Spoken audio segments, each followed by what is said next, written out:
Well, it's here. Yeah. How are you feeling?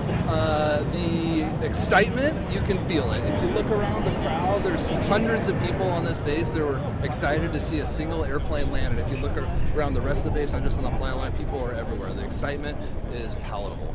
I mean, does it make sense that it's so exciting, I guess? Like, why is it so exciting? It does. You know, our newest airplane that we have currently was built in 1984.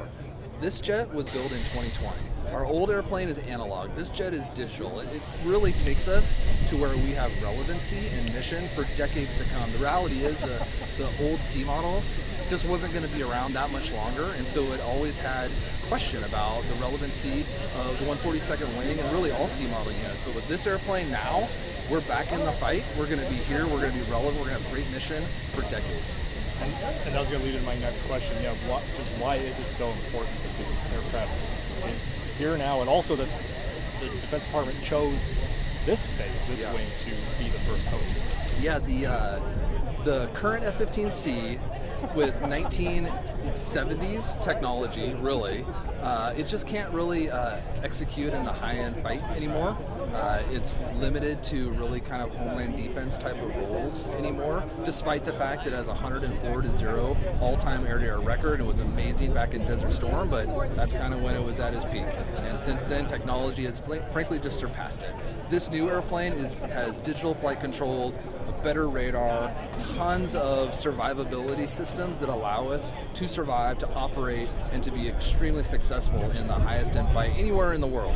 The 142nd is uniquely qualified for this for a couple reasons. Number one, we are the only air defense squadron in the Northwest, so we have aerospace control alert going on 24/7, 365 here to protect not just the tri-state area, but all the way over towards Colorado, Montana, and even into northern California, and sometimes even up into Canada. So we need newer, better, more reliable airplanes to be able to allow us to prevent another 9/11 type of incident. Additionally, when you think about the national security strategies that we have, there's a focus on the Pacific.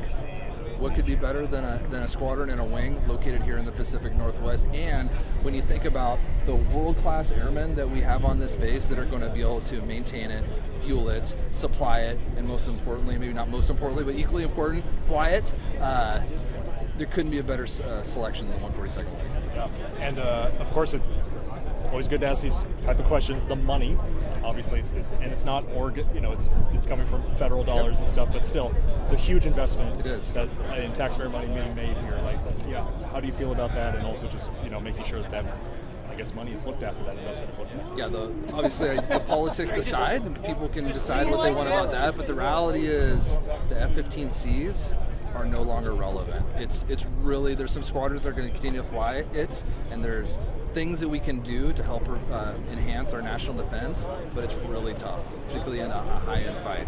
This new airplane is the investment that we need. It's America's newest fighter. It's here at the 142nd Wing. Couldn't be more excited about it. And is it fair to say it's probably, if not one of the most advanced non-stealth aircraft on the planet? Without a doubt. Non-stealth. So the stealth airplanes have technologies both inside and outside that this jet doesn't have, but guess what? This jet, because it's not stealthy, they're able to do things inside and outside this airplane that even the stealth airplanes can't do. So 100% most advanced airplane that you could ever hope for. We couldn't be more thrilled.